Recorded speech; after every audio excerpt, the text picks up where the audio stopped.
9. 인코텀즈 2010과 2020의 차이점.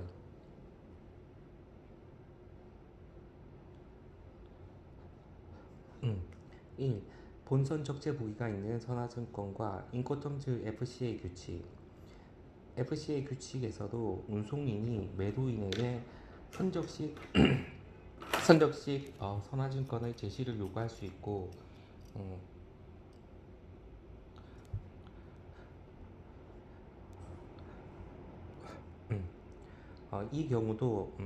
이 경우 매도인은 선적식 선화증권을 제시하도록 규정한다. 2. 비용은 어디서 규정할 것인가? 인코텀즈 2010에서는 산재되어 있는 비용 규정을 2020에서는 A9, B9에서 원칙적으로 규정한다. 3. CIF 및 CIP의 상이한 부호 범위. 인코텀즈 2010 규칙에서는 CIF 및 CIP의 양쪽 A3에서 매도인이 자신의 비용으로 ICCC 또는 이와 유사한 약관의 최소 담보로 화물 보험에 가입할 것을 규정하였다. 인코텀즈 2020 개정 작업 중 ICCC에서 ICCA로 매도인이 매수인의 이익을 위해 확장된 보험에 가입하는 의견이 제기되었다. 이는 물론 추가적인 보험료 비용을 포함한다. 현재 ICCC 상태를 유지하자는 의견도 특히 해상 1차 상품 거래에서 관련된 당사자들에 의해 동일할 정도로 강력하게 제기되었다. 초안그룹 안팎으로 상당한 논의 끝에 인코텀즈 CIF 및와 CIP의 규칙에서 상이한 수준의 보험에 가입하는 것으로 결정되었다. 1. 해상 1차 상품 거래에서 사용될 가능성이 높은 CIF는 현 상태, 즉 ICC를 기본 원칙으로 유지하기로 결정하였다. 물론 당사자 간 합의하에 더 높은 보험에 가입하는 길은 열려 있다. 2. 인코텀즈 CIP는 매도인이 반드시 ICCA에 상응하는 보험에 가입해야 한다. 물론 당사자 간의 합의하에 더 낮은 보험에 가입하는 것은 가능하다. 4. FCA, DAP, DPU 및 DDP에서 매도인 또는 매수인 자신의 운송수단으로 운송 허용. 인코텀즈 2010에서는 물품이 매도인으로부터 매수인에게 운송될 때 사용되는 인코텀즈 규칙에 따라 매도인 또는 매수인은 독립된 3자와 계약하는 것이 전제되었다. 인코텀즈 2020에서는 명시적으로 운송 계약을 체결하는 것뿐만이 아닌 필요한 운송 수단을 단순히 수비하도록 허용하여 반드시 독립된 운송인에 의해 운송이 이루어질 필요가 없음을 강조한다. 5. DAT에서 DPU로 명칭 변경.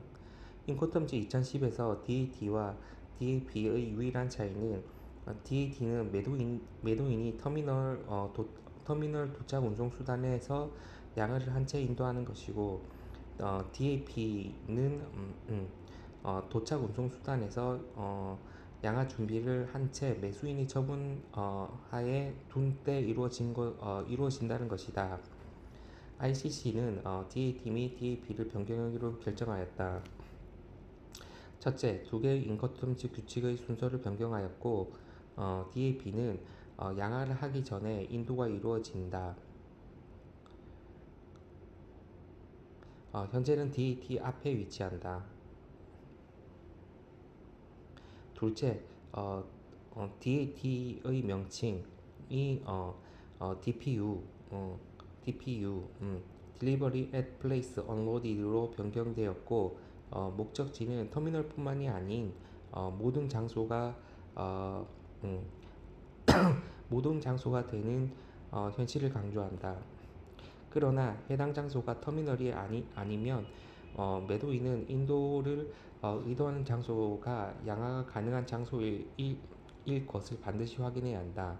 가이드 노트에 의하면 인코텀즈 2010의 DAT는 터미널 지붕이 있는지 여부를 불문하고 모든 장소로 정의한다는 것을 기억해야 할 것이다. 6. 운송 의무 및 비용 조항의 보안 관련 요구 포함. 9.11 테러를 비롯한 전 세계적으로 보안 관련 우려가 확산된 이후 최초로 개정된 인코텀즈 2010, 인코텀즈 2010에서는 보안 규정이 A2, B2 및 A10, B10에 다소 완화된 상태로 구성되어 있었던 반면 인코텀즈 2020에서는 보안 관련 의무의 명시적 할당이 A4, A7에 추가되었고 관련 비용은 A9, B9에서 규정한다. 7. Explanatory Notice for Usual. 인코텀즈 2010의 각 규칙을 설명해 주던 가이드 노트가 2020에서는 Explanatory Note for User가 되었다. 목적은 동일하게 사용자들에게 적합한 인코텀즈 규칙을 선택하고 사용할 수 있도록 도움을 주는 것이다. 10. 인코텀즈 규칙 변경 시 주의점. 인코텀즈 2010과 원칙적으로 동일한 내용이다. 당사자들이 인코텀즈 규칙의 변경 사용을 금지하지는 않으나 분쟁이 발생할 것을 막기 위해 변경으로 의도하는 효과, 즉 비용 분담을 변경하는 경우 인도 지점과 위험 지점의 변경을 함께 의도하는 것인지를 명백하게 하여야 한다. 인코텀즈 2020의 신설 규칙 DPU Delivered at Place Unloaded 도착지 양화인도 1. 정의 DPU는 선택된 운송 방식에 관계없이 이용될 수 있으며 둘 이상의 운송 방식이 채택된 경우에도 이용될 수 있다. 인코텀즈 2020의 신설 규칙 정확하게는 DAT의 개정으로서 합의된 목적지 장소에서 양화가 이루어진 상태로 매수인의 처분하에 둔 때 인도가 이루어지는 규칙이다. 2. 개정 사유 기존 DAT의 경우 매도인의 양화 의무를 명시적으로 부여하고 있었으나 인도가 터미널로 제한적이었기 때문에 이를 확장하여 목적된 합의된 모든 장소에서 매도인이 양화를 인도할 수 있도록 개정한 것이 DPU이다. DPU는 DAP에서 매도인의 양화 의무가 추가된 것이다.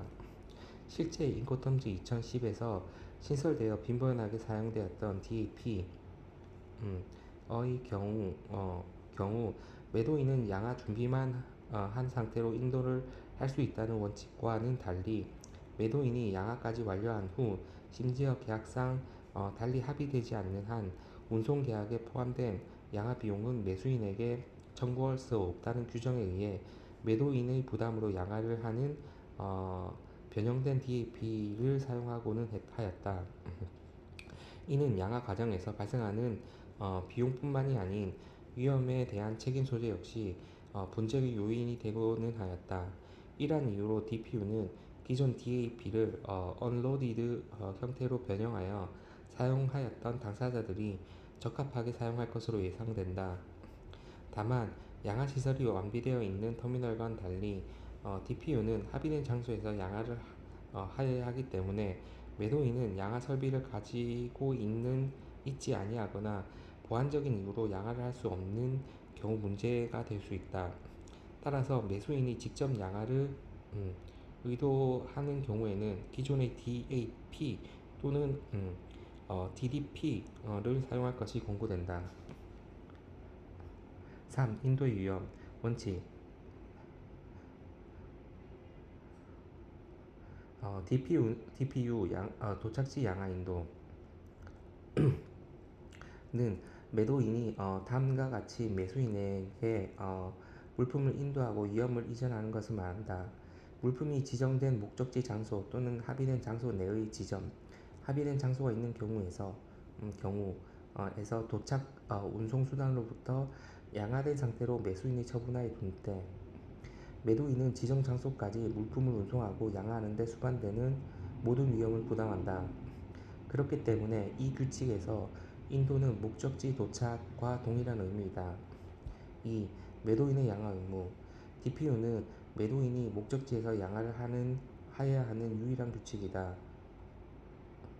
매도인은 지정 장소에서 양화를 할 수 있는 상황인지를 확실히 해야 한다. 당사자들이 매도인에게 양화의 위험과 비용을 부담시키고자 의도하지 않는 경우에는 DPU를 피하고 DAP를 사용해야 한다. 3. 상세 지점 명시. 당사자들은 여러 가지 이유로 목적지 장소 또는 지점을 가능한 상세하게 명시할 것이 권고된다. 첫째, 물품의 멸실 또는 손상의 위험은 인도 지점, 목적지 지점에서 매수인에게 이전된다. 따라서 분기가 이루어지는 지점을 명확히 하는 것이 매도인 및 매수인에게 가장 좋다.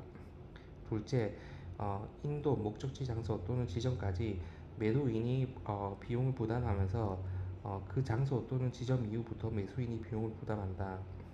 셋째, 인도 목적지 합의된 장소 또는 지점까지 운송은 매도인이 계약을 체결하거나 또는 준비해야 한다. 매도인은 이를 이행하지 못하는 경우 이 규칙 DPU 하에서는 계약 위반이며 매수인에게 발생한 손해에 대해 책임이 있다.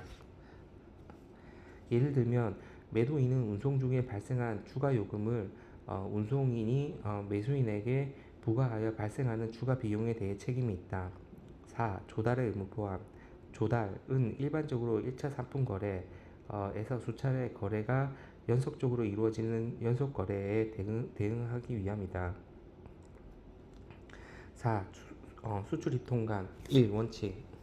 DPU는 해당되는 경우 매도인이 수출 통관을 수행해야 한다. 하지만 매도인은 수입 통관 또는 인도 후에 삼국을 통과하는 운송에 발생하는 통관을 수행할 의무가 없으며 어떠한 수입 관세 또는 수입 절차를 수행할 의무가 없다. 2. 주의사항. 결과적으로 매수인이 수입 통관을 수행할 수 없는 경우 물품은 목적지 국가의 항구 또는 내륙 터미널에 위치된다. 물품이 목적지 항구에 위치되는 경우 발생하는 손해 발생의 위험은 누가 부담할까? 정답은 매수인이다. 이러한 인도는 아직 이루어지지는 않았지만 B3A는 지정된 내륙 지점으로 운송이 재개될 때까지의 물품의 멸실 또는 손상의 위험은 매수인이 부담하도록 규정하고 있기 때문이다. 이런 상황을 피하기 위하여 당사자들은 매도인에게 수입 통관을 수행하고 수입 관세 및 세금을 납부하고 수입 통관 절차를 수행하게 하려면 DDP 사용을 고려할 수도 있다. 무역계약 심화 이론 챕터 3 심화 이론 파트 1 계약의 성립 약인 consideration 무역 무역계약이 유효한 계약으로 성립되기 위해서는 기본적으로 계약 당사자 간 합의가 있어야 한다. 당사자의 의사표시는 계약 성립으로써 법률 효과가 발생한다. 무역계약서에서 합의는 청약과 승낙에 의해 이루어진다. 영미법에서 유효한 계약이 되기 위해서는 그 합의가 법정 방식 예 서명계약에 의해 행하여지거나 또는 약인이 수반된 것이어야 한다.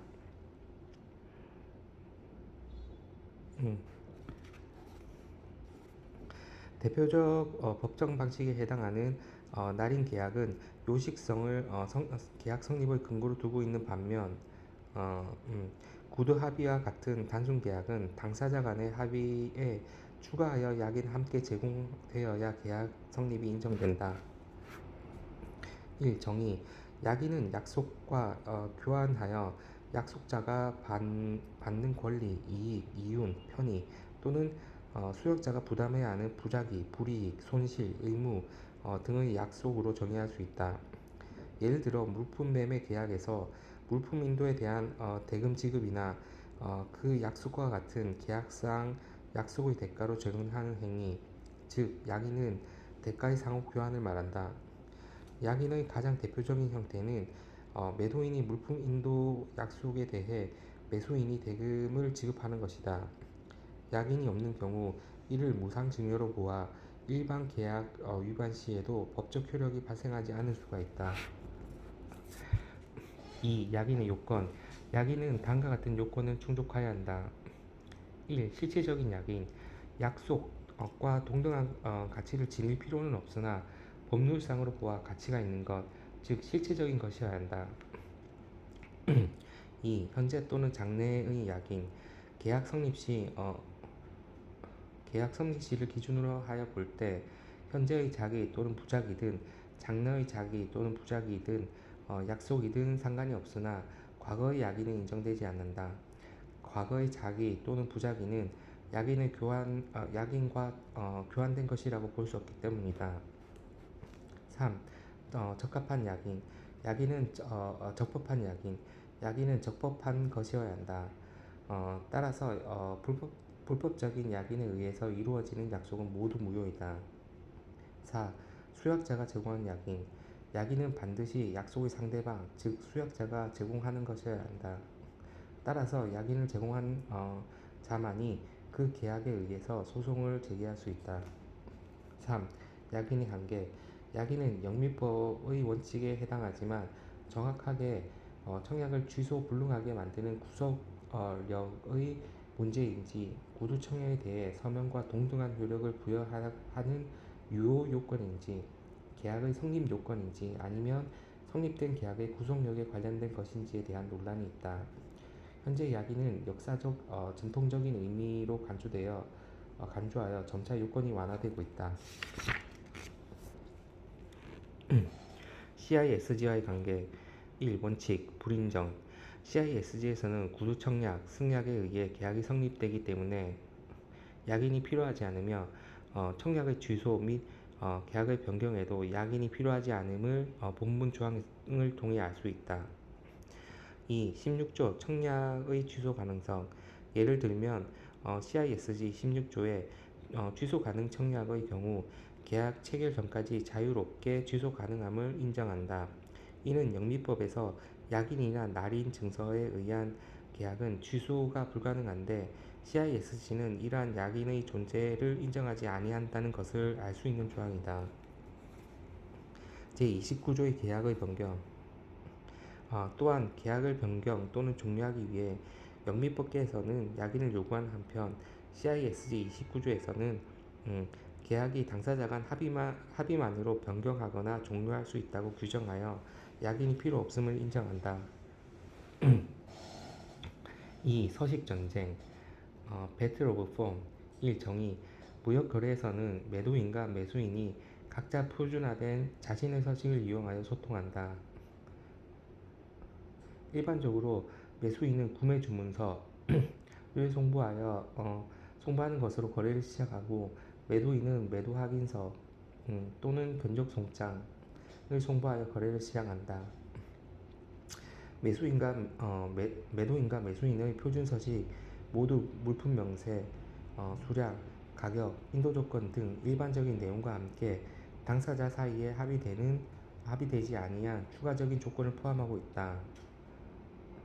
양 당사자들은 각기 상이한 이해관계를 가지고 표준서식의 초안을 작성하기 때문에 서로 조건이 충돌하는데 이러한 충돌 상황을 서식전쟁이라 한다.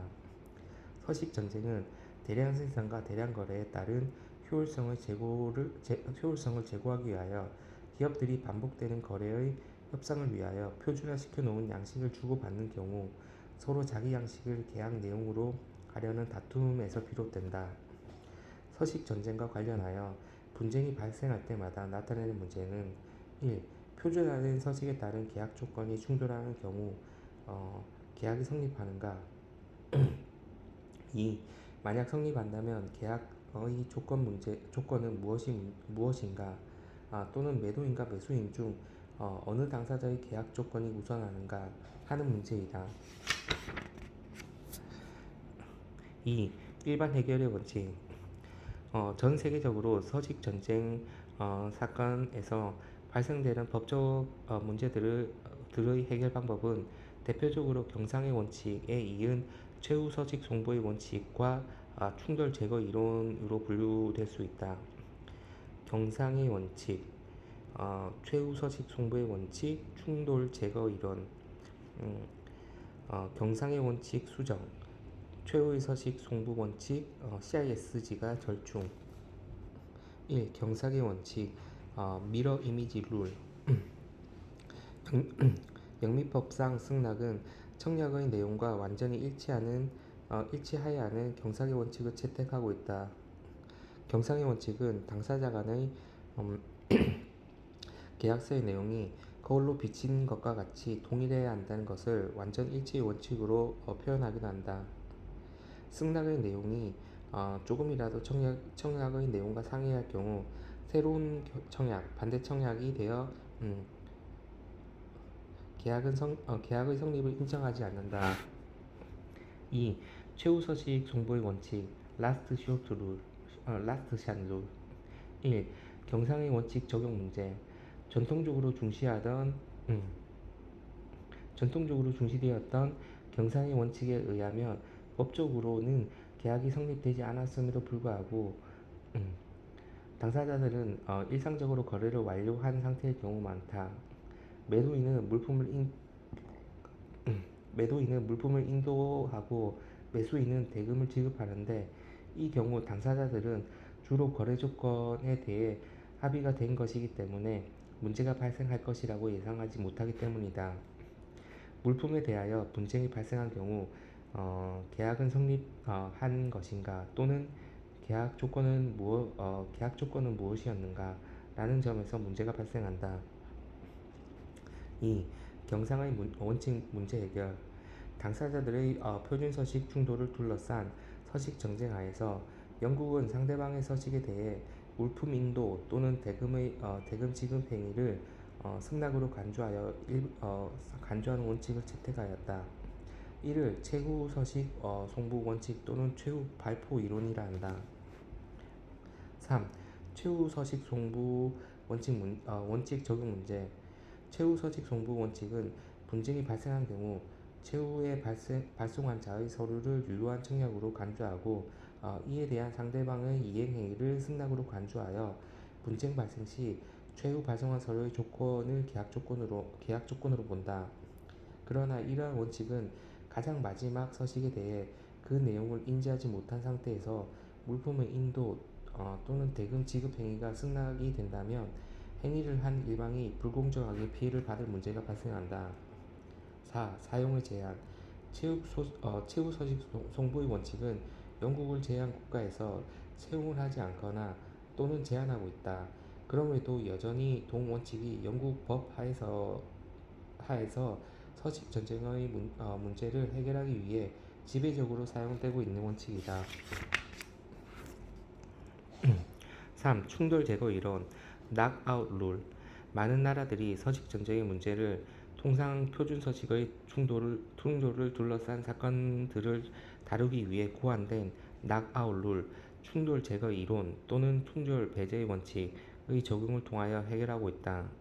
이 원칙은 청약과 승낙이 비록 완전하게 일치하지 않는다고 할지라도 계약 자체의 성립은 인정하면서 청약과 승낙의 내용 중 공통되는 부분이 계약 조건이 되고, 상이한 내용은 서로 제거되며 당해 공백은 법률의 일반 원칙에 의해 보충이 된다.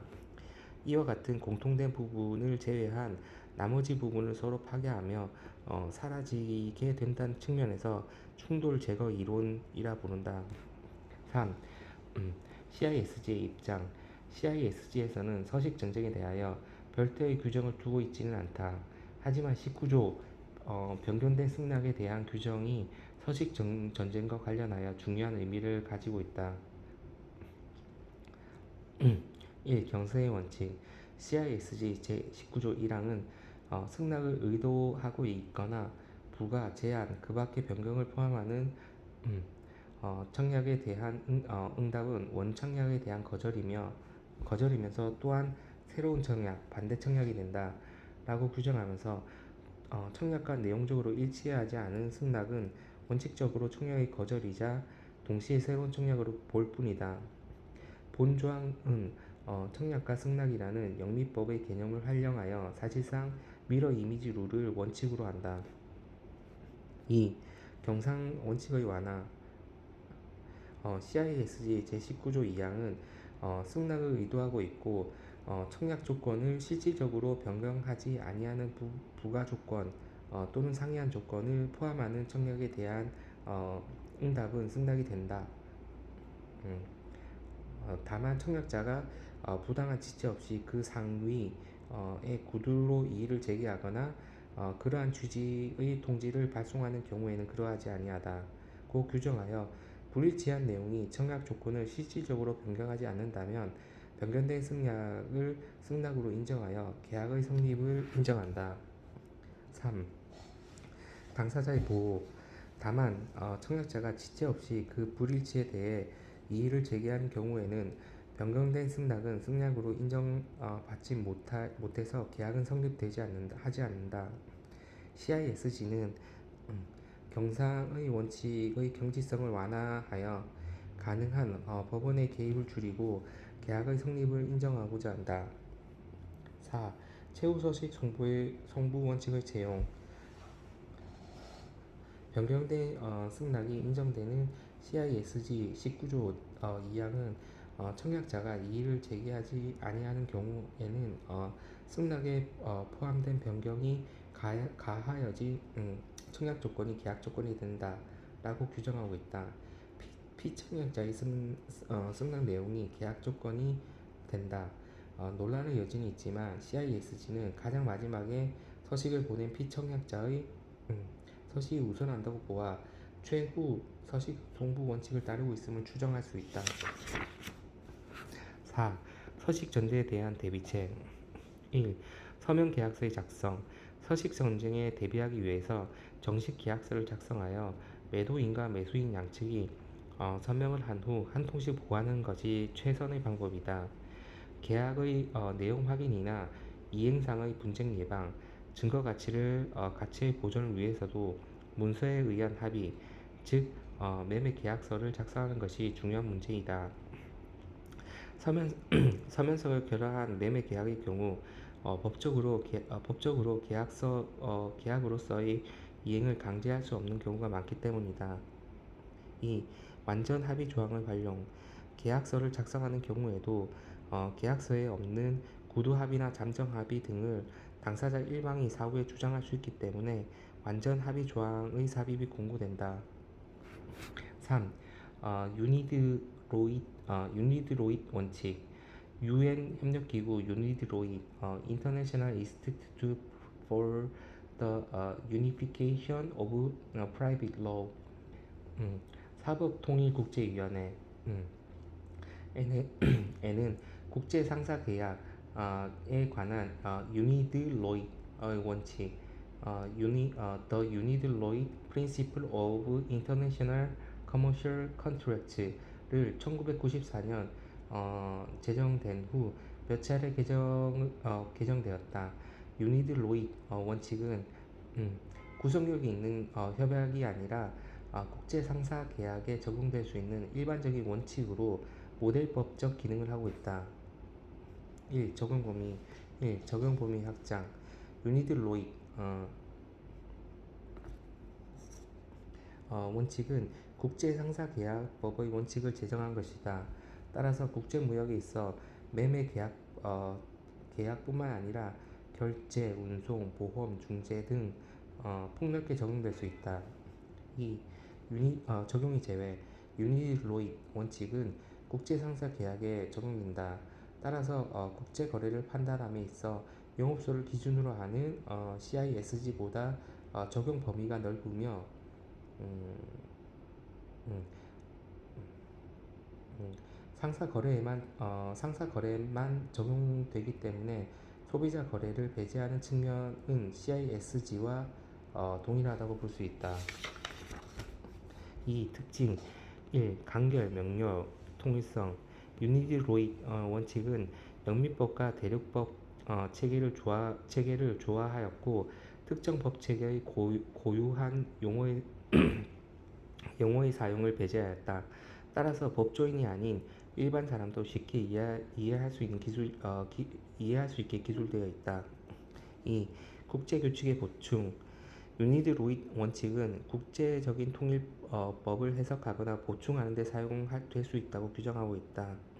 따라서 CISG를 준거법으로 채택하고 CISG에 규정하지 아니한 사항은 유니드 로이의 원칙을 적용하여 보충할 수 있다.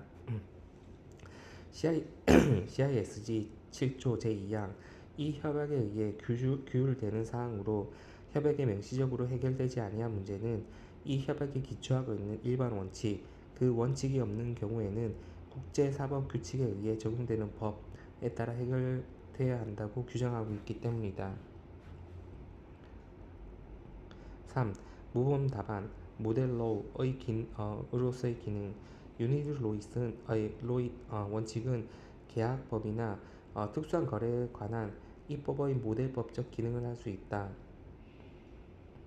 국제적인 수준의 계약 관련 입법 체계를 갖추고 있지 아니한 국가나 국내법을 국제적인 수준으로 향상시키고자 하는 국가에서 유니드 로이 원칙은 유용한 모범 법안으로서의 기능을 할 수 있고 기타 국제협약이나 계약의 초안을 제정할 때에도 역시 같은 용도로 이용될 수 있다. 파트 2 소유권 1. 소유권의 개념 1. 점유권 재산권은 일반적으로 점유권, 포제션, 소유권, 오너십, 타이틀, 프로퍼티 등 지역권, 이즈먼트, 임차권, 리스, 유치권, 리엔, 질권, 프레지 및 저당권, 몰트게이지 등으로 분류할 수 있다. 물품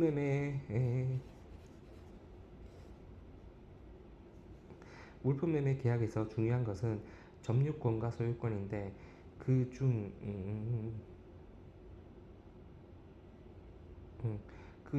점유권은 물품에 대한 법률상의 권리 유무를 불문하고 사실상 지배를 하고 있는 상태를 의미한다. 따라서 점유권을 행사함에 있어 반드시 소유권을 보호하고 있을 필요는 없다. 2. 소유권 1. 정의 소유권은 법률상 특정 물품을 지배할 수 있는 권리로서 법률의 범위 안에서 사용, 수입, 처분할 수 있는 권리 등 물품에 대한 완전 지배권을 의미한다. 소유권은 원칙적으로 당사자 간의 법률 행위에 의해 이루어지기 전에 계약 물품의 실질적인 점유를 하고 있지 않더라도 소유권을 가질 수 있다. 2. 소유권 규제의 부재 소유권 규정의 부재 무역계약에서 일반적으로 사용되고 있는 FOB 또는 CIF 등의 거래 조건은 국제적으로 정형화된 인코텀즈에 준거하여 해석할 것을 합의하고 있으며 또한 물품매매법으로는 CISG를 채택하는 경우가 많다. 하지만 인코텀즈 또는 CISG에서는 소유권의 이전에 대해 규정하지 않기 때문에 실제 분쟁 발생 시 소유권 이전 시기가 문제가 된다. 3. 소유권 분할 원칙 국제 물품 매매 계약에서는 당사자인 매도인과 매수인 간의 거래 관계에 따라 점유권, 소유권이 분리될 수 있다. 실무적으로 선화증권의 정당한 소지자가 자를 정당한 소유권자로 보아 선화증권의 배서에 의해 정당하게 양도되었을 때 소유권도 이전하는 것으로 간주한다. 따라서 매수인이 대금을 지급하기 전까지 매도인 또는 은행이 선화증권을 소지함으로 인해 소유권 중 처분권, 담보권을 유보하고 있어 소유권이 분할되는 문제가 발생한다. 2. 소유권의 이전 소유권은 물품에 대한 전면적인 지배권을 의미하며 이는 다시 사용, 수익, 처분권으로 구분할 수 있다. 소유권의 이전 방법은 적용 법률 또는 사용 되는 결제 방식 등에 따라 상이하다. 대표적으로 영국 물품매매법 Sale of Goods Act (SGA)에서 규정하는 방식과 결제 방식에 금융기관이 개입하는지 여부를 기준으로 구분할 수 있다. 1. 영국 물품매매법 1. 불특정 매매의 소유권 이전 불특정물 매매의 소유권 이전 불특정물 매매 계약의 경우 물품이 특정되지 아니한 소유권은 매수인에게 이전되지 아니한다. 2.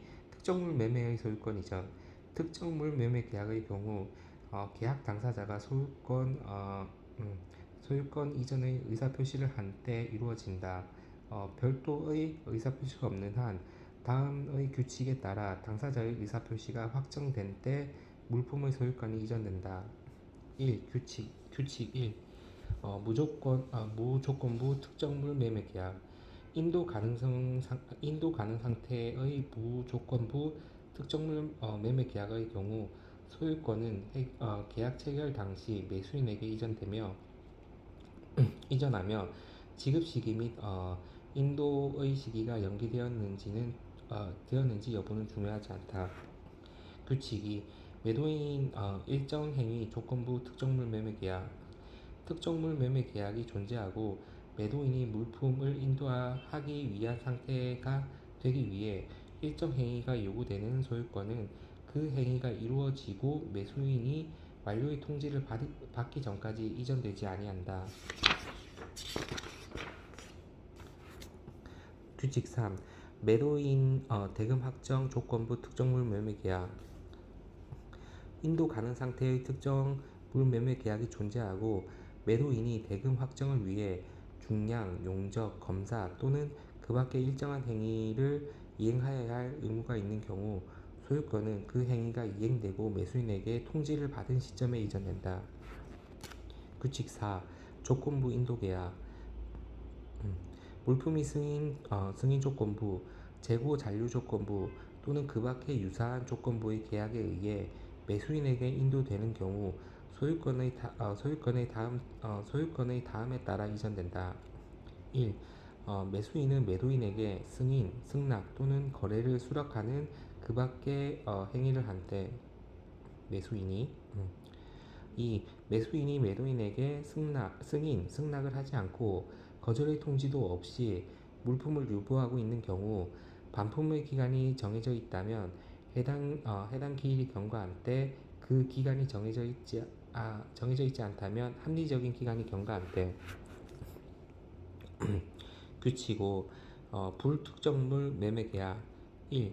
명세서에 의한 불특정물 또는 선물 매매 계약이 존재하고 인도 가능 상태의 물품이 명세적으로 일치하며 매도인 또는 매수인의 동의에 의해 무조건적으로 충당된 경우 물품의 소유권은 매수인에게 이전된다. 해당 동의는 명시적, 묵시적으로 할 수 있으며 충당이 이루어지기 전에 또는 후에도 할 수 있다. 2. 계약에 의해 매도인이 매수인에게 물품을 인도하거나 운송을 목적으로 운송인, 수탁자 또는 보관인에게 인도하고 매수인에 의해 지정되었는지 여부 불문, 처분권을 유보하지 아니한 경우 매도인은 무조건부로 물품 계약에 충당한 것으로 간주한다. 3. 처분권의 유보 1. 원칙 특정물 매매 계약이 존재하거나 또는 계약 체결 이후 물품이 특정되는 경우 매도인은 조건 또는 충당에 의해 특정 조건이 충족될 때까지 처분권을 유보할 수 있다. 2. 예외 물품이 선적되고 선화증권이 매도인 또는 매도인의 대리인 지시에 의해 물품이 인도되는 경우 매도인은 처분권을 유보할 수 있는 것으로 추정한다. 2. 매수인은 지급인으로 하는 환어음이 선화증권을 첨부하여 발행된 경우 매수인이 인수 또는 지급을 거절하는 경우에는 선화증권을 반송하여야 한다. 어, 매수인이 불법으로 선화증권을 취득하더라도 소유권은 이전되지 않는다.